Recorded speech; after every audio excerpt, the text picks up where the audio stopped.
Neste vídeo vamos falar sobre codificação de caracteres. Vamos falar sobre caracteres ASCII, Unicode, funções de codificação usadas em Python. Isto vai ser a parte mais prática.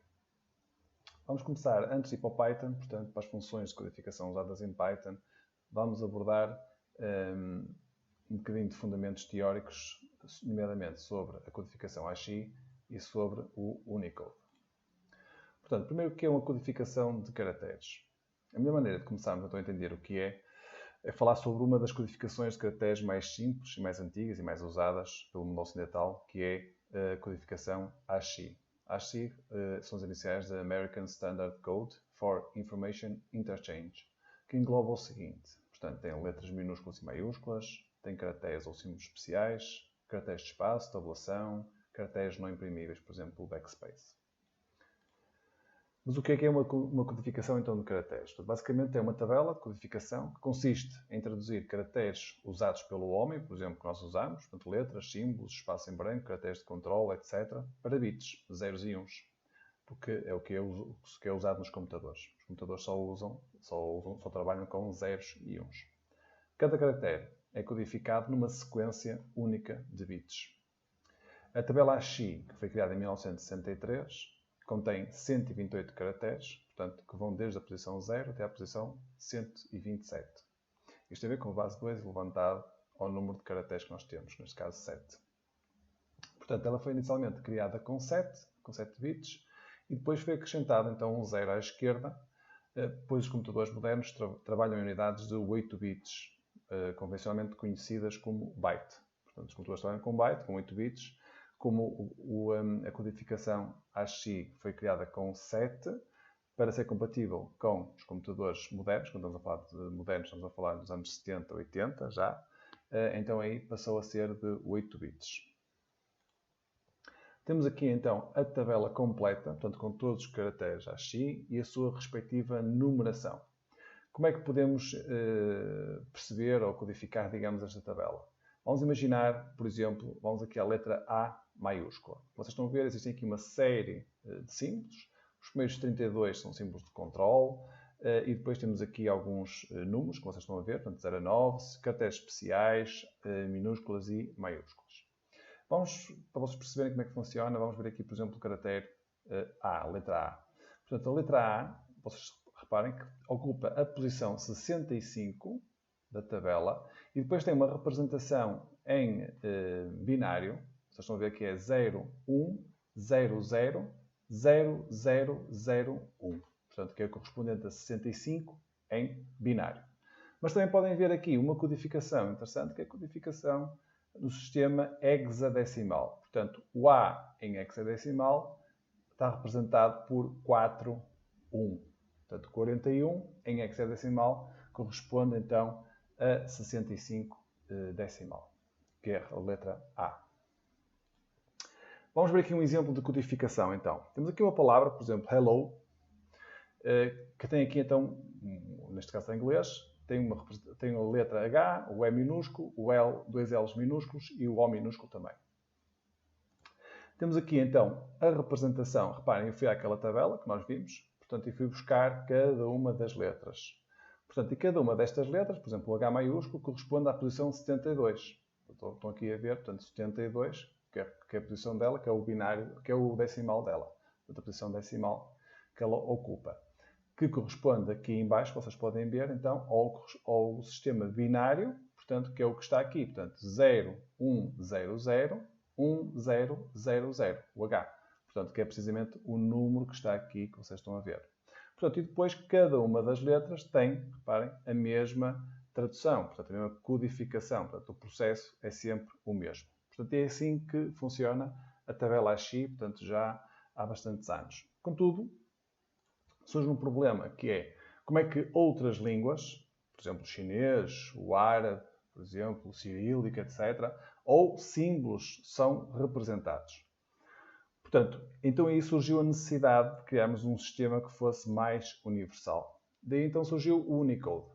Portanto, a necessidade de criar um código universal que seja compatível com outros existentes de outras regiões do mundo, porque o ASCII era usado basicamente no mundo ocidental, e com maior representação.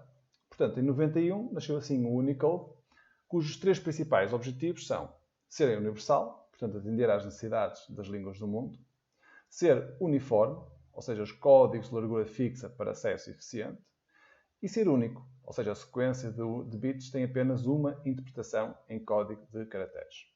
Contudo, o Unicode tem mais um pormenor, que é o Unicode é retrocompatível, ou seja, é compatível com o sistema ASCII. O Unicode não é um sistema de codificação, tal como o ASCII, mas é sim um mapeamento, portanto, de um determinado code point. Portanto, nós não usamos agora mais aquela nomenclatura de caractere, se bem que se podemos usar para ser mais simples, portanto, mas tem um determinado code point, okay, que vocês estão aqui a ver do lado esquerdo desta tabela. Neste caso, temos mais de 1 milhão representados, portanto, vai de 0 até 1.114.112, ou em hexadecimal de 0 até 10FFFF, ok? Que depois é representado por um conjunto de zeros e uns. Os code points são representados pela letra U, mais o respectivo número em hexadecimal. Contudo, e como os computadores trabalham só com zeros e uns, portanto, estes code points também têm que ser convertidos para binário. Portanto, estão aqui a ver nesta tabela alguns exemplos de code points e a sua representação. Contudo, é assim, como expliquei, o Unicode não é um sistema de codificação, mas sim um sistema de mapeamento. Portanto, existem dentro do Unicode sistemas ou formatos de codificação, nomeadamente o TF8, o TF16 e o TF32. Sendo o mais conhecido e o mais usado o TF8, que é o que vamos dar mais ênfase. Portanto, que são formatos de codificação, então, que representam os tais code points. O TF8 usa 1, 2, 3 ou 4 bytes para codificar cada code point. Por padrão, é codificação no Python 3. No Python 2, a codificação era o ASCII. O TF16 é variável de 2 a 4 bytes, sendo ótima para texto asiático, pois a maior parte pode ser codificada em 2 bytes cada. E o TF32 é fixo em 4 bytes. Todos os caracteres são codificados em 4 bytes, por isso precisa de muita memória, obviamente, não sendo usado com muita frequência. Okay? Portanto, o que é mais usado será o UTF-8, que é o que vamos ver mais até ao pormenor. Agora surge aqui uma pequena questão, que é como é que o computador faz, digamos, a percepção de qual sistema de codificação em uso e quantos bytes é que ele está a usar. Ora bem, isto é muito simples, que é o seguinte, quando nós estamos a utilizar o UTF-8, portanto, o UTF-8 pode utilizar então 1 a 4 bytes, mediante se começa com 0, portanto, se começar com 0 o byte, então é só 1 byte, só estamos a usar 1 byte. Neste caso, só vão 7 bits para uso, portanto, isto é igual ao ASCII, como eu disse. Portanto, quando estamos a utilizar o TF8 com 1 byte, estamos a utilizar basicamente a tabela ASCII. Isto é, portanto, como é que nós sabemos que começa com 1 byte? Portanto, o início do byte, portanto, o primeiro bit, do lado esquerdo, portanto, começa com 0. Então, temos 7 bits para uso. Reparem que é precisamente a nossa tabela ASCII. Por exemplo, aqui temos um exemplo, que é a letra A, ok? Portanto, o exemplo que está aqui é o exemplo da tabela ASCII. Contudo, como é que nós sabemos? Então, se começar por 1, 1, 0, ou seja, se o primeiro byte começar por 1, 1, 0, então nós sabemos que vamos usar 2 bytes. E neste caso, vão sobrar 5 bits para o primeiro byte e o segundo byte começa com 1, 0, ok? Portanto, e usa 6 bits. Portanto, neste caso, nós temos então 5 bits para usar no primeiro, mais 6 bits do segundo. Portanto, no total, podemos usar 11 bits. Se nós fizermos a conta, 2 elevado a 11 menos 1, portanto, significa que o limite que podemos usar será 2047 posições ou representações. Portanto, e começa no 128, porque precisamente onde acaba a anterior. Portanto, a anterior vai de 0 a 127. E esta segunda representação começa em 128 e vai até 2047. Se o primeiro byte começar com 1, 1, 1, 0, então estamos a usar um sistema com 3 bytes. Portanto, neste caso, reparem, sobra 4 bits no primeiro byte, o segundo byte e o terceiro byte também começam com 1, 0 à semelhança do anterior. Portanto, e neste caso aqui, reparem, temos 6 bytes mais 6, portanto, o segundo e o terceiro. Temos 12 bits, aliás, 12 bits para usar no segundo e no terceiro, mais os 4 bits. Portanto, temos 16 bits para uso. Okay?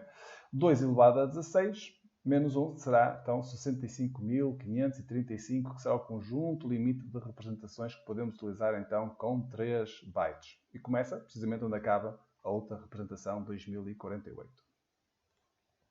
Vamos agora analisar a última situação, em que o primeiro byte começa com 4 uns, seguido de um 0. Então, neste caso, estamos a utilizar um sistema de codificação com 4 bytes, portanto, ou seja, sobram 3 bits do primeiro byte, ok? Os restantes bytes, o segundo, o terceiro e o quarto byte, começam sempre também com 1 e com 0, à semelhança dos anteriores. Portanto, nós temos 6 bits do segundo, mais 6 bits do terceiro, mais 6 bits do quarto. Portanto, dá 18 bits, acrescentado 3 bits, dá 21 bits. Se nós fizermos, então, 2 elevado a 21, menos 1, portanto, conseguimos utilizar até 2.097.151 representações. E começa na 65.536, que é precisamente onde acaba a anterior. Mais um onde acaba a anterior. Okay? Portanto, é assim que nós conseguimos, no UTF-8, perceber se estamos a utilizar 1 byte, 2 bytes, 3 bytes ou 4 bytes para codificar o nosso code point. Vamos ver aqui mais um exemplo. Okay? Portanto, reparem, nós no primeiro caso estamos a utilizar então um code point, que é o 0045, o valor decimal o 69, que corresponde ao caractere maiúsculo E, ok? Que na nossa tabela AXI, vocês podem representar o E. Então, reparem que o E é a posição 69, lá está, que tem então o 01000101 em binário, que na nossa tabela é hexadecimal. Vocês se forem à tabela AXI, lá está, aqui o 4 e aqui o 5, portanto corresponde ao 45, precisamente o code point que está aqui. Portanto, este code point é o valor hexadecimal. Okay?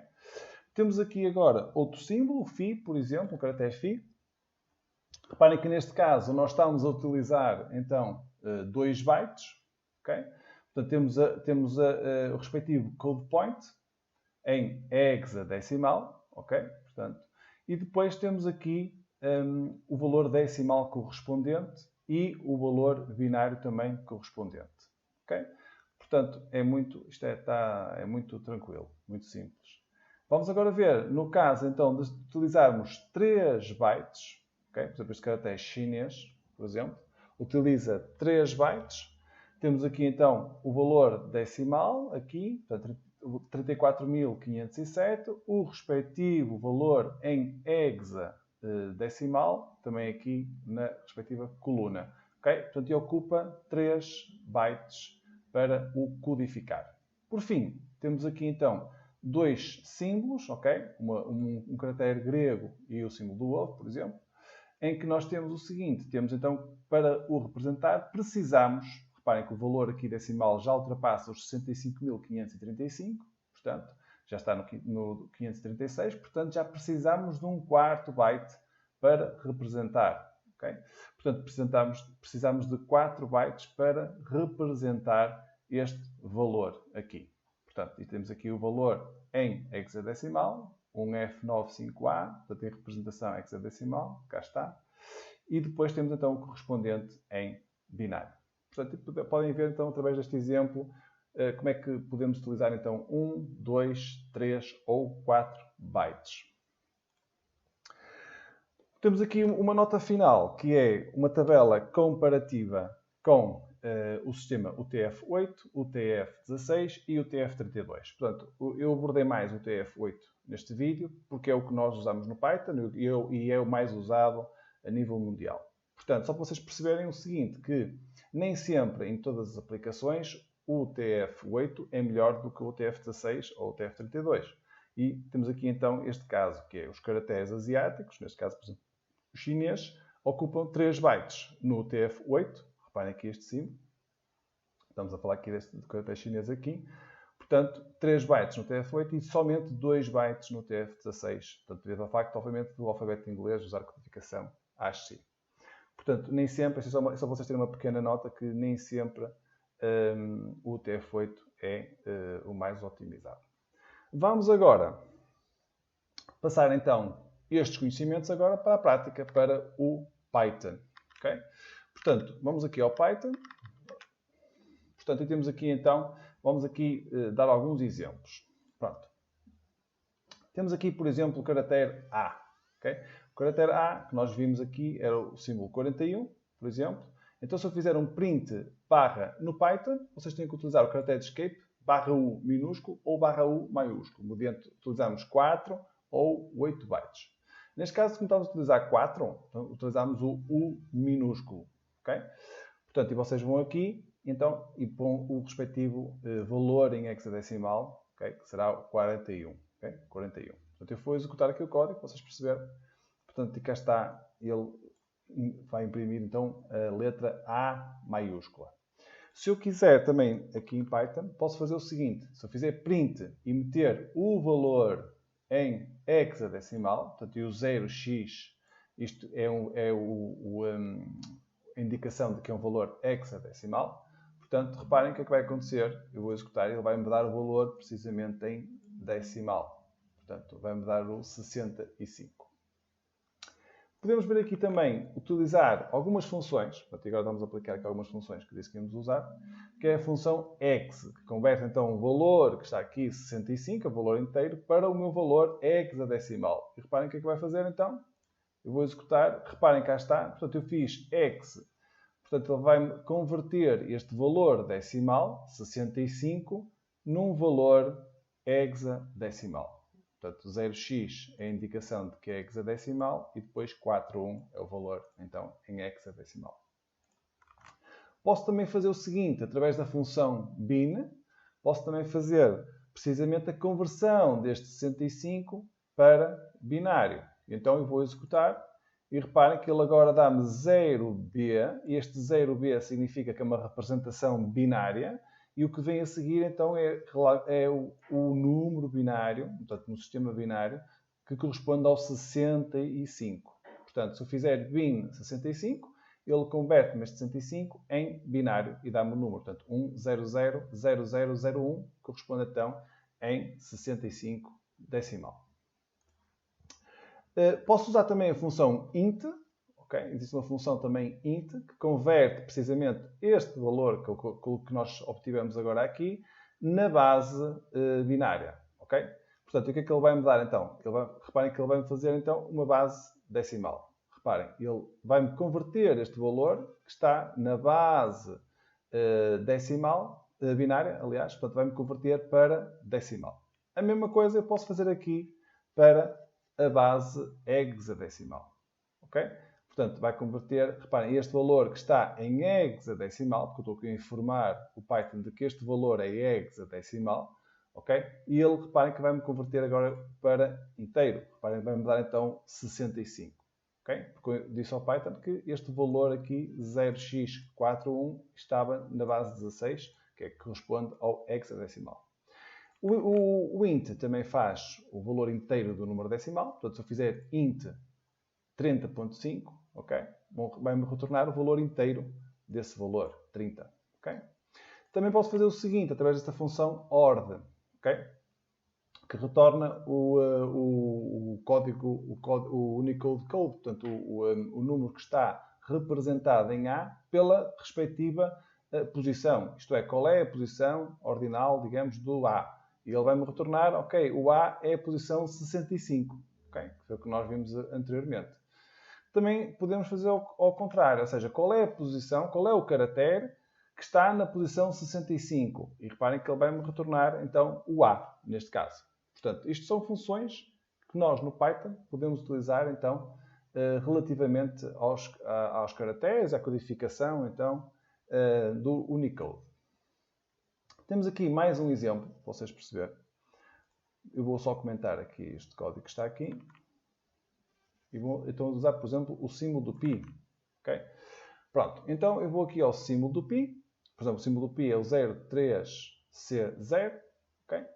Portanto, se vocês quiserem, podem ir a sites. Há sites que são, por exemplo, este site aqui que é unicodetable.com e vocês podem pesquisar aqui o determinado caractere. Por exemplo, pi, ok?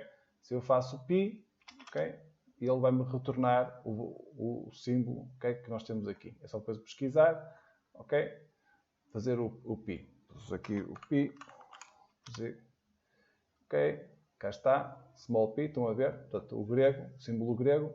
Se eu carregar aqui, portanto, este site vai-me retornar aqui então o símbolo correspondente, cá está, o U mais 03C0, ok? E depois tem aqui nos vários formatos, o formato Unicode, HTML, CSS, ok? Pronto. Diz quando é que foi a versão inserida, foi na versão Unicode 1.1, por exemplo, ok? Pronto, e podem pesquisar através daqui deste site. Também aqui neste site, já agora, podem pesquisar no Full Emoji List, na versão 14, neste momento está a 15, mas ainda está em testes, penso eu. Portanto, mas a 14 já está lançada. Portanto, isto é o do unicode.org, que é o site oficial. Portanto, vocês têm aqui uma lista completa, então, de emojis, neste caso são os emojis, okay, que vocês podem utilizar. Reparem, isto é uma lista muito extensa, que vocês podem reparar aqui, são milhares e milhares de emojis. E para cada emoji vocês têm então o tal code point que está aqui, ok? E o respectivo símbolozinho, ok? Portanto, ao clicarem aqui, por exemplo, vamos imaginar que é este code point, ok? Reparem, tem aqui várias simbologias aqui e depois tem aqui também uma coisa que vamos ver mais daqui a bocadinho, que é o CLDR, short name, que é o Green Face, ok? Pronto, mas isto é para vocês perceberem que são sites, portanto, que podem pesquisar então estes emojis ou então pesquisar aqui símbolos também. Vamos voltar então aqui ao Unicode, para vocês perceberem. Portanto, eu então fui buscar o símbolo do pi. Reparem, eu posso fazer então o símbolo, vou fazer 1 a 1, só para vocês perceberem. Portanto, se eu fizer então o print, reparem, deste código hexadecimal do valor, ele dá-me aqui então o pi. Okay? Se eu fizer aqui então o print do valor em hexadecimal, ele dá-me a respectiva posição decimal, ou seja, ele está na posição 960 na tabela do Unicode. Se fizer o inteiro deste valor em hexadecimal na base 16, portanto em hexadecimal, ele dá-me também então o valor inteiro, ok? Converte para inteiro, portanto é igual. Fazer o print deste hexa ou o print usando a função int é precisamente a mesma coisa. Aqui faz-me o inverso, ou seja, eu vou ao hexadecimal de 960 e vai-me converter então a posição 960 em hexadecimal. Portanto, o que é que me vai dar? Vai-me dar o valor 960 em hexadecimal. Portanto, o 0x corresponde, é um valor que está a informar-nos que é um valor hexadecimal, e o que está à frente a seguir, 3C0, é que é o valor. Ok? Mais, temos aqui então o binário do 960, tal e qual como fizemos para cima, para a letra A. Okay? Estão a ver que o valor binário começa com 0B e depois temos o respectivo valor binário. Okay? E depois temos aqui então o OR, vai-nos dar o símbolo, então vai-nos dar aqui a posição deste símbolo. Portanto, o símbolo π está na posição 960, como vimos, e o inverso também. Portanto, qual é o caractere que está na posição 960? Ok? Ele vai nos dizer que é o π. Portanto, é muito simples. As funções do Python são muito simples e muito úteis. Temos aqui agora os Unicodes subscritos e subscritos. Portanto, o sobrescrito e o subscrito. E temos aqui alguns exemplos. Vamos começar pelo subscrito. Ok? Portanto, temos aqui, então, os exemplos. Por exemplo, eu vou pôr aqui um expoente 2 e um expoente 3. Depois vou fazer o print do expoente 2 e do expoente 3. Portanto, nós temos aqui, então, o número 2, ok? Barra U, 00B2 e 00B3. Portanto, isto vai nos dizer o quê? Vai nos dizer que nos vai elevar o 2, o número 2, à potência de 2 e o número 2 aqui à potência de 3. Portanto, vamos aqui verificar. Cá está, 2 ao quadrado e 2 ao cubo. Eu vou só comentar aqui este código, que é para não interferir agora com esta. E vou fazer aqui, então, um print screen, um CLS, para limpar o terminal. Reparem, cá está. Portanto, 2 ao quadrado. Portanto, 2, o número que está aqui antes. Barra U, então, é o caractere de escape para interpretar os code points. E depois temos o code point respectivo, que é o 00B2 para o quadrado, 00B3 para o cubo e assim sucessivamente. Okay? Portanto, temos aqui também uma equação de segundo grau, como vocês podem ver. Por exemplo, se eu quiser imprimir x ao quadrado mais y ao quadrado igual a 2, faço a mesma coisa. Portanto, faço x, okay? Faço uma string, x, então, barra u para interpretar o quadrado, okay? Mais y barra u 00b, que é o símbolo também de 2, para elevar ao quadrado, portanto, que é o símbolo de quadrado, igual a 2. Portanto, eu tenho aqui, então, a minha equação. Portanto, isto é o subscrito. Se eu quiser subscrito, ou seja, abaixo da linha, eu tenho então, por exemplo, aqui o símbolo de H2O. Reparem, vou executar aqui o código, vou fazer aqui uma limpeza do ecrã e vou executar. E reparem que cá está H2O. Portanto, o 2 está abaixo da linha, está subscrito. Portanto, como é que eu faço isto? Da mesma forma, portanto, faço o H, depois tenho aqui o U, ok? E o símbolo, então, portanto, do 2 que está em baixo. Okay? Portanto, eu tenho aqui o símbolo da água escrito. Vamos agora, então, comentar este código e vamos passar para outros símbolos. Portanto, eu posso também colocar outros símbolos, só para vocês terem uma ideia. Por exemplo, o símbolo do ômega, do delta e do grau. Isto vocês podem pesquisar naqueles sites que eu referenciei, mas só vocês terem uma ideia. Portanto, podem pesquisar naqueles sites. Portanto, cá está o símbolo do ômega, o símbolo do delta, o símbolo do grau. Portanto, naqueles sites vocês podem pesquisar. E agora, só para vocês verificarem uma coisa importante, que é, nós temos usado 4 bytes e temos utilizado o U minúsculo. Okay? Porquê? Porque no Python os code points Unicode, portanto, específicos, podem ser escritos usando o barra U, seguido por 4 dígitos hexadecimais do respectivo code point.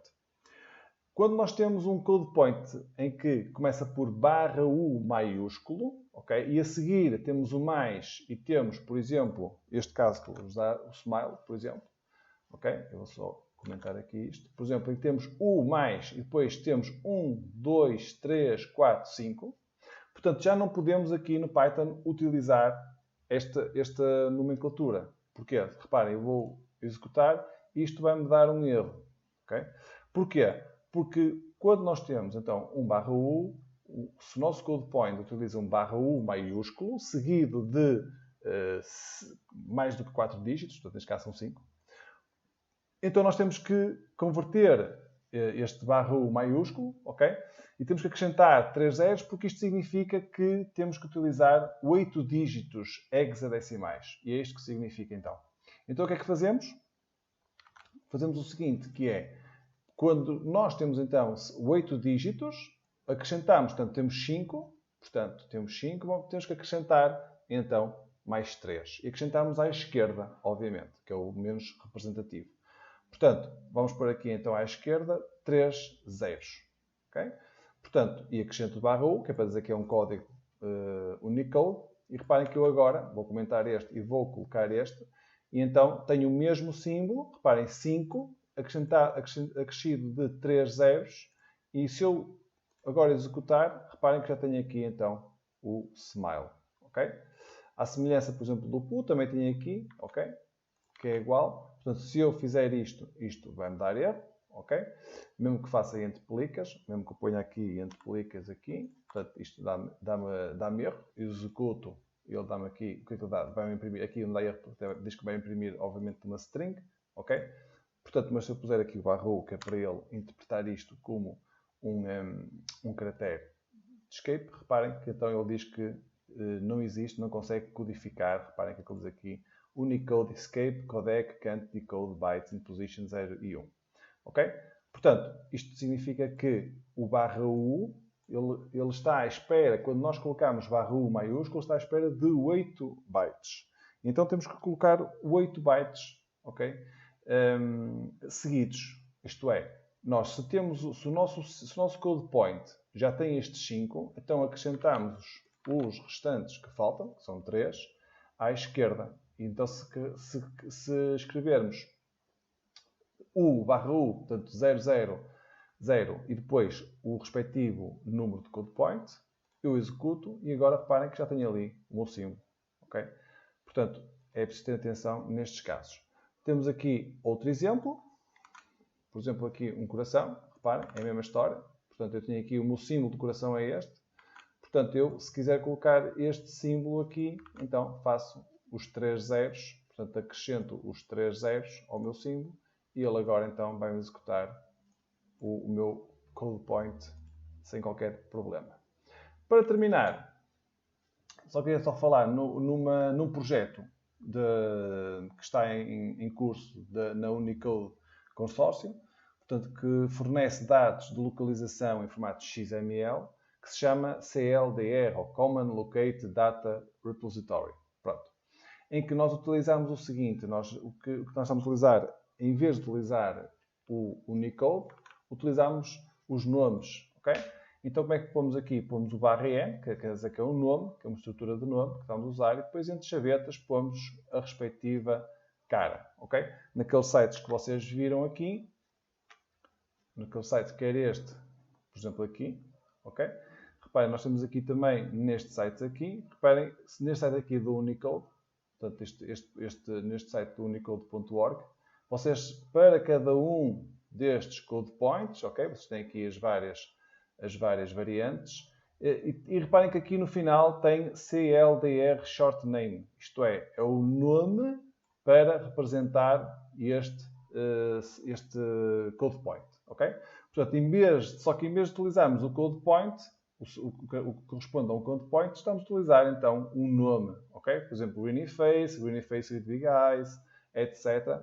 Portanto, se eu puser estes nomes aqui no Python, Greeny Face, Slightly Smiling Face, Weakened Face, Thumbs Up Sign, por exemplo, vão reparar que isto vai corresponder aos respectivos caracteres. Cá estão os 4 caracteres aqui representados. Portanto, o primeiro é o Grinning Face, o segundo o Slightly Smiling Face, que está aqui a sorrir, o outro o Winking Face, está a pescar um olho, e depois o Thumbs Up Sign, que é o polegar para cima. Ok? Pronto. Portanto, este vídeo foi para explicar então o que é primeiro os sistemas de codificação e como é que no Python então podemos utilizar esses sistemas de codificação juntamente com mais alguns emojis e mais este LDR, etc. Pronto, para vocês terem uma ideia mais global do que é que isto é. Okay? Portanto, espero que tenham gostado e até uma próxima.